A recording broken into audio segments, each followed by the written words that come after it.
Hello everyone, welcome to commercial classes. आज हम लोग पढ़ने वाले हैं एक नया चैप्टर जिसका नाम है एग्रीगेट डिमांड और एग्रीगेट सप्लाई।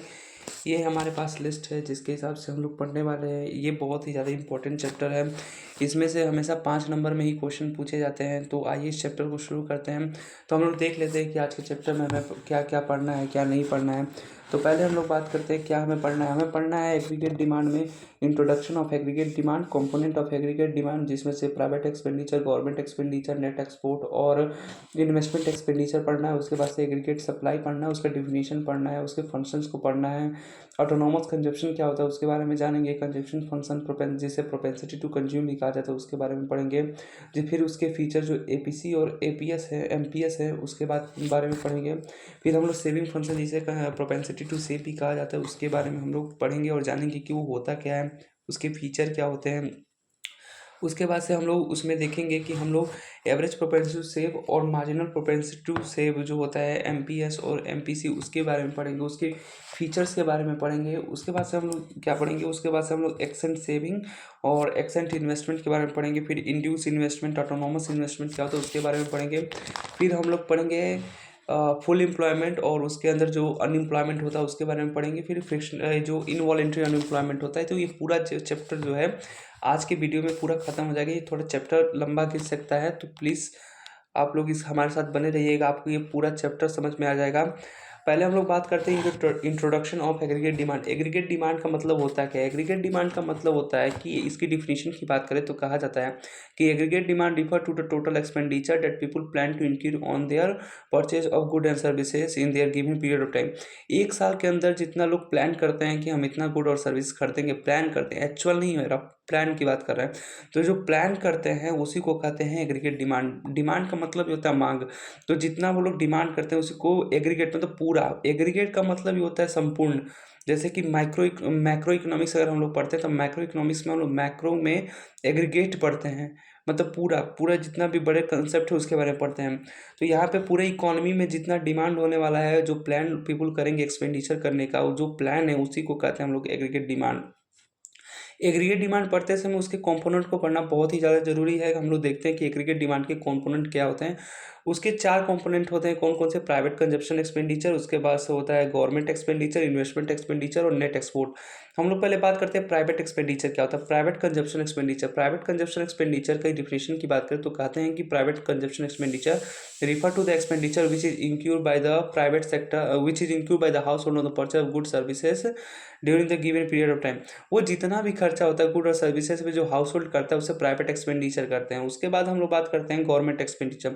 गवर्नमेंट एक्सपेंडिचर का मतलब क्या होता है, इसकी डिफिनेशन आप लोग लिखिएगा कि government expenditure refer to the expenditure which is include by the government on the purchase of consumption good and the capital good to satisfy the need of economy. जब गवर्नमेंट एक्सपेंडिचर करता है कि जब consumption good पे और capital good पे, ताकि economy के जो नीड है उसको सेटिस्फाई कर सके, तो उसको गवर्नमेंट एक्सपेंडिचर कहते हैं। उसके बाद से होता है इन्वेस्टमेंट एक्सपेंडिचर। इन्वेस्टमेंट एक्सपेंडिचर क्या होता है? इन्वेस्टमेंट एक्सपेंडिचर में आपको बता दूं कि ये प्राइवेट सेक्टर करता है। इन्वेस्टमेंट एक्सपेंडिचर की डिफिनेशन है कि investment expenditure refer to the expenditure which is incurred by the private sector on the purchase of capital good. जब प्राइवेट सेक्टर जो होता है कैपिटल गुड खरीदने पे जो एक्सपेंडिचर करता है, जो कैपिटल गुड होते हैं उसको खरीदने पे, जो प्रोडक्शन के लिए यूज होते हैं उसको खरीदने पे जो खर्चा करता है उसको हम लोग इन्वेस्टमेंट एक्सपेंडिचर कहते हैं। उसके बाद बात करते हैं हम लोग नेट एक्सपोर्ट। नहीं, जो नेट एक्सपोर्ट है उसका मतलब क्या होता है? नेट एक्सपोर्ट में आप लोग बस इतना लिखिएगा, the difference between the export and import is called the net export. जब एक्सपोर्ट और इंपोर्ट में जो डिफरेंस होता है, जैसे कि X minus M, export minus import जो होता है उसी को हम लोग नेट एक्सपोर्ट कहते हैं। आप लोगों को मैं बता दूं कि जो कंपोनेंट ऑफ एग्रीगेट डिमांड है ये बहुत ही ज़्यादा इंपॉर्टेंट है। ये क्वेश्चन हर साल बोर्ड में पूछा जाता है कि आप लोग कंपोनेंट ऑफ जो गवर्नमेंट ये जो एग्रीगेट डिमांड है उसको बताइए। आप लोगों को एक फॉर्मूला याद रखना है जिसका नाम है ये जो फॉर्मूला है इसको आप लोगों को याद रखना है। ये जो ऊपर वाला है, A D equal to C plus I plus G plus X minus A. मैं इसको अपने टेलीग्राम चैनल पे सेंड कर दूंगा। आप हमारे टेलीग्राम चैनल जिसका नाम है कमर्शियल बाय प्रियांशु सिंह, उसको ज्वाइन कर लीजिएगा, उसमें आपको ये पूरा नोट्स मिल जाएगा। अब हम लोग बात करते हैं एग्रीगेट सप्लाई। एग्रीगेट डिमांड की बात होगी, अब हम लोग एग्रीगेट सप्लाई की बात करते हैं। एग्रीगेट सप्लाई, पहले मैं आपको बता दूं कि जितना चैप्टर हम लोग पढ़े तो वो प्लानिंग पे पढ़ रहे हैं। प्लानिंग कोई एक्चुअल चीज़ नहीं हो रही, बस प्लानिंग हो रही है। तो एग्रीगेट सप्लाई की बात करें तो एग्रीगेट सप्लाई का फुल जो डेफिनेशन होता है उसका मतलब होता है कि aggregate supply refer to total value of the money, total value of the goods and services that producer willing to supply in the economy over the period of time. जब producer जितना भी total value the good and services जो है उसको willing करता है, मतलब चाहता है कि वो सप्लाई कर दे, तो उसी को एग्रीगेट सप्लाई कहते हैं। एग्रीगेट सप्लाई को अगर आपको समझना है तो एग्रीगेट सप्लाई के दो कंपोनेंट याद रखिएगा। A S is equal to C plus S. C plus S जब हम लोग कंजप्शन और सेविंग को जोड़ते हैं तो हम लोगों को एग्रीगेट सप्लाई मिलता है। हम लोग पहले बात करते हैं कि ये जो ऑटोनॉमस कंजप्शन है वो क्या होता है। ऑटोनॉमस कंजप्शन की अगर मैं आपको बताऊं तो ऑटोनॉमस कंजप्शन का मतलब होता है कि there is minimum level of consumption even at the zero level of income in the economy. तो जो जीरो लेवल ऑफ इकोनॉमी पे, मतलब मान लीजिए zero level of income in the economy, मान लीजिए कि कंजप्शन कभी भी जीरो नहीं हो सकती, ये फैक्ट है, क्योंकि लोगों को कुछ ना कुछ कंज्यूम करने के लिए चाहिए। अगर ये बोर्ड में भी पूछा जाता है, आपके प्रैक्टिकल जो लेने आते हैं, वाइवा लेने जो आते हैं, वो भी पूछते हैं कि बताइए कि जो कंजप्शन, ऑटोनॉमस कंजप्शन होता है वो कैसे होता है। मान लीजिए कि पैसा तो है नहीं, आप लोग कह रहे हैं कि zero level of income in the economy में भी कंजप्शन हो रहा है, तो कैसे हो रहा है। तो ये बहुत ही आसान तरीका, आप लोग दो एग्जाम्पल लिख सकते हैं। आप लोग कह सकते हैं कि जो consumption eight the zero level of in the economy हो रहा है, जो इनकम नहीं है तब भी कंजप्शन हो रहा है, वो दो तरीके से हो रहा है। कौन कौन से? पहला हो रहा है कि या तो पास्ट जो सेविंग है उसको वो जो व्यक्ति है वो यूज कर रहा है अपने कंजप्शन के लिए, या फिर वो बेगिंग कर रहा है। तो ये दो तरीके हैं जिससे वो कंजप्शन कर रहे हैं। अब हम लोग बात करते हैं कि कंजप्शन फंक्शन क्या होता है, जिसे हम लोग प्रोपेंसिटी टू कंज्यूम भी कहते हैं, प्रोपेंसिटी टू कंज्यूम पर कहते हैं। तो बात करते हैं कंजप्शन फंक्शन की। इसकी आप लोग डिफिनेशन लिखेंगे कि consumption function is a functional relationship between the consumption and national income. और कंजप्शन फंक्शन को अगर आपको डिनोट करना है तो सी इज इक्वल टू एफ और ब्रैकेट में वाई पी लिख सकते, वाई लिखेंगे, ये उसका फॉर्मूला होता है। और कंजप्शन फंक्शन की फॉर्मूले की बात करें तो आप लोग लिखेंगे C is equal to C bar plus B Y. तो इसमें देखिए जो सी बार है वो ऑटोनॉमस कंजप्शन है, और बी जो है एमपीसी को डिनोट करता है, और वाई जो है वो इनकम को डिनोट करता है। अब हम लोग बात करते हैं कि जो कंजप्शन फंक्शन है, कंजप्शन फंक्शन दो टाइप के होते हैं। कौन कौन से कंजप्शन फंक्शन दो टाइप के होते हैं, जिसे प्रोपेंसिटी टू कंज्यूम में भी कहते हैं, उसके दो टाइप के होते हैं। एवरेज प्रोपेंसिटी टू कंज्यूम होता है और मार्जिनल प्रोपेंसिटी टू कंज्यूम होता है। बात करते हैं हम लोग पहले एवरेज प्रोपेंसिटी टू कंज्यूम के बारे में। एवरेज प्रोपेंसिटी टू कंज्यूम का मतलब होता है कि average propensity to consume refer to the ratio of consumption to corresponding level of income in the economy. Economy में जितना कंजप्शन हो रहा है और उसके साथ साथ जितना इनकम बढ़ रहा है, इनकम जो आ रहा है उसके साथ कंजप्शन हो रहा है, उसी को हम लोग एवरेज प्रोपेंसिटी टू कंज्यूम करते हैं। इसकी बात होता है, अगर आपको मैं मेन इसका इंपॉर्टेंट पॉइंट जो एपीसी के बारे में आप लोगों को याद रखना है वो ये है कि average propensity to consume 5 point है, मैं 5 पॉइंट आपको बताता हूँ। एवरेज प्रोपेंसिटी टू कंज्यूम जो होता है वो कभी जीरो नहीं होता। क्यों नहीं होता? क्योंकि कंजप्शन कभी जीरो नहीं हो सकता। वहाँ पे ऑटोनॉमस कंजप्शन का कंसेप्ट लगाइएगा, क्योंकि कंजप्शन मान लीजिए कोई भी व्यक्ति है तो वो कंजप्शन कभी जीरो नहीं होता है उसका, तो एवरेज प्रोपेंसिटी टू कंज्यूम जो है वो भी कभी जीरो नहीं होगी। अगर नेक्स्ट हम बात करें, नेक्स्ट टॉपिक में हम लोग देखेंगे जो नेक्स्ट इसका नेक्स्ट पॉइंट जो है एपीसी का, एवरेज प्रोपेंसिटी टू कंज्यूम का, वो कहता है कि average propensity to consume is equal to 1। ये 1 के बराबर हो सकता है। कब होगा? जब नेशनल इनकम, मतलब कि जो इनकम होता है और जो कंजप्शन होता है दोनों बराबर हो जाएं, तो वहाँ पे वो 1 हो जाता है। जैसे मान लीजिए मेरा कंजप्शन 200 है, मेरा इनकम 200 है, तो दोनों को जोड़ कर क्या होगा, दोनों को जब डिवाइड किया जाएगा तो एवरेज प्रोपेंसिटी टू का जो एवरेज प्रोपेंसिटी टू कंज्यूम है उसका आप लोग फॉर्मूला याद रखिएगा, सी अपॉन वाई। तो ये होता है फॉर्मूला, उस पर आप लोग रखेंगे 200/200, तो वहाँ पे क्या होगा, 1 आएगा। तो जहाँ पे इनकम और कंजप्शन दोनों बराबर हो जाए वहाँ पे एवरेज प्रोपेंसिटी टू कंज्यूम जो होता है 1 हो जाता है। फिर नेक्स्ट क्या होता है कि average propensity to consume is more than 1। 1 से ज़्यादा भी हो सकता है। कैसे हो सकता है? जब कंजप्शन ज़्यादा हो और से जो इनकम कम हो। जैसे कि मान लीजिए मेरा इनकम 100 रुपये है और 120 का जो कंजप्शन मैं कर रहा हूँ, मान लीजिए 120 का मैं कंजप्शन कर रहा हूँ, तो 20 रुपये मेरा नेगेटिव हो रहा है। तो जो नेगेटिव हो रहा है तो वो मेरा 1 से ज़्यादा है। जैसे मैं मान लीजिए कि मैंने आपको फॉर्मूला बताया कि सी अपॉन वाई होता है, तो मैं सी को रखूँगा 120, 120 में मैं सी को रखता हूँ और 100 नीचे रखता हूँ, तो मैं देखूँगा कि 1.2 जो होगा मेरा एवरेज प्रोपेंसिटी टू सेव हो जाएगा, एवरेज प्रोपेंसिटी टू कंज्यूम हो जाएगा। ऐसे होता है। उसके बाद हम लोग बात करते हैं तो एपीसी जो होता है, एपीसी लेस देन 1 भी हो सकता है। जब कंजप्शन कम हो और इनकम ज़्यादा हो तो वहाँ पे एपीसी 1 से कम हो सकता है। अब हम लोग बात करते हैं तो नेक्स्ट जो चौथा पॉइंट है उसको कहिएगा कि पांचवा पॉइंट है कि average propensity to consume fall with increase income. जैसे जैसे इनकम बढ़ती है तो कंजप्शन लेवल कम होता है। अब इसका बहुत ही बेसिक कंसेप्ट है, इसका कंसेप्ट बस इतना ही है कि मान लीजिए आपके पास आज 100 रुपये है, तो उसमें 80 रुपये आप कंजप्शन करके पूरा कंजप्शन कर रहे हैं, आपका पेट भर जा रहा है।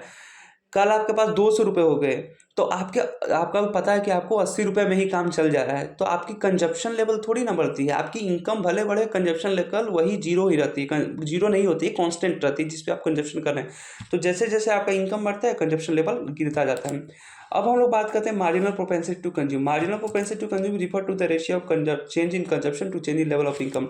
अगर मार्जिनल प्रोपेंसिटी टू कंज्यूम की बात करें तो उसको आप डिनोट कर सकते हैं del C upon del Y के फॉर्मूले से। ये इंपॉर्टेंट है, इसका बस इतना आपको डिफिनीशन ही याद रखना है और कुछ नहीं याद करना है। अब हम लोग बात करते हैं सेविंग फंक्शन की। सेविंग फंक्शन क्या होता है, जिसको हम लोग प्रोपेंसिटी टू सेव भी कहते हैं। सेविंग फंक्शन की अगर मैं आपको समझाऊं, सेविंग फंक्शन की जो बात है, तो सेविंग फंक्शन का आप लोग लिख सकते हैं कि saving function is a functional relationship between the saving and the national income. इसको आप डिनोट कर सकते हैं S is equal to S C, जैसे कि मैंने आपको सी वाला कंजप्शन फंक्शन का बताया था, वैसे इसको भी डिनोट करिएगा कि S is equal to F bracket में वाई लिखिएगा, ठीक है। उसके बाद सब मैं बताता हूँ, इसके भी दो टाइप होते हैं, एवरेज प्रोपेंसिटी टू सेव होता है, एक मार्जिनल प्रोपेंसिटी टू सेव होता है। अब ये जितना भी मैंने आपको इंपॉर्टेंट पॉइंट बताया एपीसी के बारे में, वो एपीएस में जाके चेंज हो जाते हैं। अब समझिए कैसे। एपीएस और एपीसी में बहुत बड़ा डिफरेंस है, क्योंकि कंजप्शन और सेविंग में बहुत बड़ा डिफरेंस है। अब मैं बताता हूँ आपको। एवरेज प्रोपेंसिटी टू सेव की बात किया जाए तो उसमें क्या कहता है कि average propensity to save refer to the ratio of saving to corresponding level of income in the economy. इसको आप डिनोट करेंगे C upon S of average propensity to save refer to the ratio of saving to corresponding level of income in the economy. S upon Y से इसको आप denote करेंगे। अब मैं आपको बताता हूँ इसके फीचर क्या होते हैं। फीचर क्या होते हैं, एवरेज प्रोपेंसिटी टू सेव जो है वो जीरो हो सकता है। कब जीरो होगा, जब इनकम और कंजप्शन दोनों जो हो बराबर होंगे। जैसे कि मान लीजिए इनकम और कंजप्शन दोनों बराबर है, तो जो एपीएस है वो जीरो होता है। उसके बाद मैं बात करूँ, अगर नेक्स्ट पॉइंट की मैं बात करूँ, तो एवरेज प्रोपेंसिटी टू जो सेव होता है, हाँ एवरेज प्रोपेंसिटी टू सेव होता है, वो कभी भी 1 नहीं हो सकता। क्यों नहीं हो सकता, क्योंकि कंजप्शन क्योंकि इनकम के बराबर कभी सेविंग हो ही नहीं सकती, क्योंकि वहाँ पर कुछ ना कुछ तो कंजप्शन होता ही है, और कंजप्शन के लिए पैसा चाहिए ही चाहिए। अब नेक्स्ट पॉइंट में हम लोग देखेंगे कि APS rise with increase income. अब मान लीजिए इनकम बढ़ रहा है, मैंने आपको पिछले में एग्जांपल दिया था कि 80 रुपये पे आपका काम चल रहा है, कंजप्शन पे हो रहा है, तो आपकी इनकम जब 200 रुपये हो गई है, तो आपका 80 रुपये जब आप कंज्यूम कर रहे हैं, तो 120 रुपये तो आप लोग सेव कर सकते हैं। तो आपका जैसे जैसे इनकम बढ़ता है वैसे वैसे आपका जो सेविंग होता है वो भी बढ़ता रहता है। नेक्स्ट पॉइंट ये है कि APS can be zero. APS zero हो सकता है, ये भी मैंने बताया।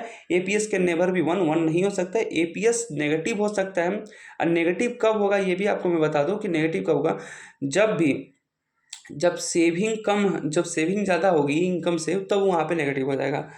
यहाँ पे मैं आपको डिफिनीशन से समझा देता हूँ। Zero as a saving is zero at the income level of 200 crore at the point of the break even point. अगर मैं इसमें एक इंपॉर्टेंट टॉपिक में आपको समझाता हूँ, जहाँ पे इनकम और कंजप्शन बराबर हो, उस पॉइंट को ब्रेक इवन पॉइंट बोलते हैं। एक डायग्राम का वीडियो मैं आपको दूंगा, जिसमें आपको मैं ये सिखाऊंगा कि डिराइव कैसे करते हैं। आपके पास क्योंकि ये 5 नंबर के क्वेश्चन में पूछा ही जाता है कि बताइए कि आपको कंजप्शन फंक्शन दिया हुआ है, आप हमें जो सेविंग फंक्शन है उसको डिराइव करके दीजिए। तो मैं आपको ये पूरा वीडियो समझा दूंगा एक डायग्राम के। अभी मैं एक वीडियो बनाऊंगा जिसमें आपको वो पूरा समझ में आ जाएगा। फिर हम लोग बात करते हैं, ये 4 पॉइंट जो है इंपॉर्टेंट पॉइंट है, आपको याद रख के चलना है। कौन कौन से, जो कंजप्शन के, जो एवरेज प्रोपेंसिटी सेव मैंने बताया और एवरेज प्रोपेंसिटी टू कंज्यूम मैंने बताया, ये याद रखिएगा। फिर हम लोग बात करते हैं मार्जिनल प्रोपेंसिटी टू कंज्यूम के बारे में। मार्जिनल प्रोपेंसिटी टू कंज्यूम के बारे में अगर मैं आपको बताऊं, तो इसका जो डिफिनेशन है वो कहता है कि marginal propensity to save refer to the ratio of change in saving to change in level of income. जैसे जैसे इनकम चेंज होता है वैसे वैसे सेविंग चेंज होता है, बस इतना। अब मैं आपको दूसरा टॉपिक समझाता हूँ। दूसरा जो इंपॉर्टेंट टॉपिक ये है कि इंड्यूस इन्वेस्टमेंट क्या होता है और ऑटोनॉमस इन्वेस्टमेंट क्या होता है। अगर मैं आपको यहाँ पे देखिए, मेरे पास ये पूरा टॉपिक है जिसे मैं पढ़ा रहा हूँ, आपको ये मेरे टेलीग्राम चैनल पे मिल जाएगा। तो इंड्यूस इन्वेस्टमेंट क्या होता है, तो इंड्यूस इन्वेस्टमेंट जो होता है वो प्राइवेट सेक्टर करता है। इसका आप डिफिनेशन लिखिएगा कि induce investment refer to the investment which is made by the private sector, it increase with increase in income. अब बात समझिए, ये क्वेश्चन पूछता है बोर्ड में कि बताइए कि इंड्यूज इन्वेस्टमेंट इनकम इलास्टिक है कि ऑटोनोमस जब इन्वेस्टमेंट जो है इनकम इलास्टिक है। तो आपको बताना है। तो देखिए, प्रॉफिट की बात करें, प्राइवेट सेक्टर की बात करें, तो इंड्यूज इन्वेस्टमेंट का मैंने आपको डिफिनेशन बताया कि it is made by the private sector with the motive of profit maximisation, it increase with increase in income.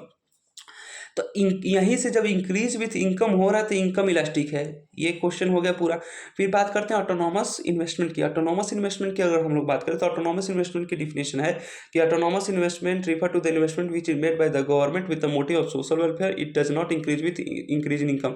ये इनकम बढ़ती है तो उससे कोई फर्क नहीं पड़ता, ये इनकम के साथ नहीं बढ़ता है। ऑटोनॉमस जो इन्वेस्टमेंट होता है वो इनकम के साथ नहीं बढ़ता है। ये जो होता है गवर्नमेंट करते हैं, जो ऑटोनॉमस इन्वेस्टमेंट जो है वो गवर्नमेंट करती है। उसके बाद जो नेक्स्ट टॉपिक है, मैं आपको एक वीडियो दूंगा जिसमें प्रीवियस ईयर क्वेश्चन जो 2023 हैं 2023 में आए थे, ये एक्सटेंट सेविंग और एक्सपोर्ट सेविंग से जो क्वेश्चन आए थे उसके बारे में मैं आपको बताऊंगा। तो पहले हम लोग बात करते हैं एक्स एंड सेविंग क्या होता है और एक्स एंड इन्वेस्टमेंट क्या होता है। तो बात करते हैं, तो एक्स एंड का मतलब होता है प्लानिंग। आप डेफिनेशन लिखिएगा, ex ante saving refer to the amount of saving that investor plan to save at a different level of income in the economy.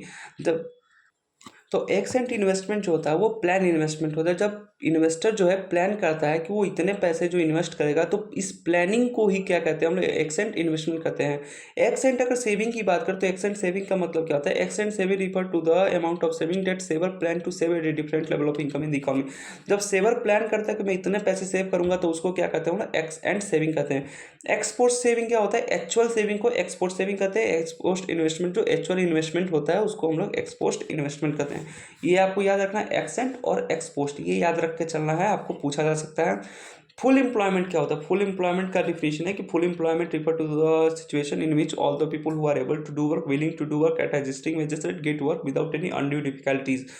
अब आपको समझ में आ जाएगा कि फुल एम्प्लॉयमेंट मतलब सबको एम्प्लॉयमेंट मिल गई, लेकिन इकोनॉमी में ऐसा कोई टर्म नहीं कहता कि जो फुल एम्प्लॉयमेंट उसका मतलब सबको एम्प्लॉयमेंट मिल गई। एम्प्लॉयमेंट उन्हीं को मिली है, जितना लोगों की ज़रूरत थी उन लोगों को मिल चुकी, लेकिन उन लोगों को नहीं मिली है। अभी बहुत सारे लोग हैं जिनको नहीं मिली। इसलिए मैं आपको बता दूं, आपको आप जो अपने बुक में भी पढ़ेंगे तो उसमें भी लिखा है कि there are the some unemployment even at the full level of the employment. वहाँ पे भी फुल एम्प्लॉयमेंट में भी बहुत सारे अनएम्प्लॉयमेंट, मेनली जो मैं आपको पढ़ाऊंगा वो दो तरह के अनएम्प्लॉयमेंट है। कौन कौन से, एक फ्रिक्शनल अनएम्प्लॉयमेंट है, एक स्ट्रक्चरल अनएम्प्लॉयमेंट। फ्रिक्शनल अनएम्प्लॉयमेंट एक टेम्पररी अनएम्प्लॉयमेंट होता है, जिसमें क्या होता है कि वर्कर जो होता है कोई अपना एक जॉब छोड़ के जब दूसरे जॉब में ज्वाइन करता है, तो जो बीच में, जैसे मान लीजिए आज जॉब छोड़ा, परसों जो ज्वाइन करते, तो जो बीच का एक दिन है उसमें वो फ्रिक्शनल अनएम्प्लॉयमेंट, तो वो अनएम्प्लॉयड रहता है। ऐसे लोगों को, ऐसे अनएम्प्लॉयमेंट को फ्रिक्शनल अनएम्प्लॉयमेंट कहते हैं। अब बात करें डिफिनेशन किसकी। फ्रिक्शनल अनएम्प्लॉयमेंट का मतलब ये होता है कि frictional employment refer to the frictional employment is a temporary employment which exist during the period where in worker leave one job and join some other. फिर बात करते हैं स्ट्रक्चरल एम्प्लॉयमेंट की। Structural employment refer to the employment in which people remain unemployed due to the mismatch between the workforce demand and supply. Structural employment एक ऐसा unemployment है जिसमें जो लोग होते हैं वो अनएम्प्लॉयड रह जाते हैं। क्यों? क्योंकि जॉब की जो क्वालिफिकेशन वो मांगती कुछ और है और वो लोग देते कुछ और है, जिसके मिसमैच कहते हैं। वैसे जैसे कि मान लीजिए कि कहीं टेक्नीशियन का काम है, तो टेक्नीशियन में अगर कोई और जाए तो उसका नहीं होगा, तो वो जॉब का मिसमैच हो जाता है। इनवॉलेंट्री अनएम्प्लॉयमेंट क्या होता है, involuntary unemployment refer to the situation in which all the people who are able to do work willing to do work at existing wages rate but not get work. बहुत सारे लोग हैं जो सोचते हैं कि काम मिल जाए, करने योग्य हैं, जो एग्जिस्टिंग रेट है उस पर करने के लिए तैयार हैं, लेकिन काम नहीं मिलता उन लोगों को। ऐसे को क्या कहते हैं हम लोग, इनवॉलेंट्री अनएम्प्लॉयमेंट। एक इसमें टर्म पूछा जाता है कि बताइए वॉलेंट्री अनएम्प्लॉयमेंट क्या होता है। वॉलेंट्री अनएम्प्लॉयमेंट में आप लोग लिखिएगा कि voluntary unemployment refer to situation in which people are able to do work but not willing to do work. ये एक ऐसा अनएम्प्लॉयमेंट होता है जिसमें लोग काम करने योग्य तो होते हैं लेकिन काम करना चाहते नहीं हैं। तो यहाँ पे हमारा चैप्टर जो है, एक जिसमें 3 चैप्टर है इकोनॉमिक्स में, जो एग्रीगेट डिमांड का 3 चैप्टर है, उसमें मेरा एक चैप्टर हम लोगों का तो पूरा खत्म हो गया। अब दूसरा चैप्टर जो है वो कल हम आपको देंगे। आज हम आपको पूरा डायग्राम और प्रीवियस ईयर क्वेश्चन जो है वो हम आज आपको पूरा वीडियो प्रोवाइड करा देंगे। अगर आपको हमारा वीडियो पसंद आए तो प्लीज़ लाइक, सब्सक्राइब और शेयर करें। Thank you.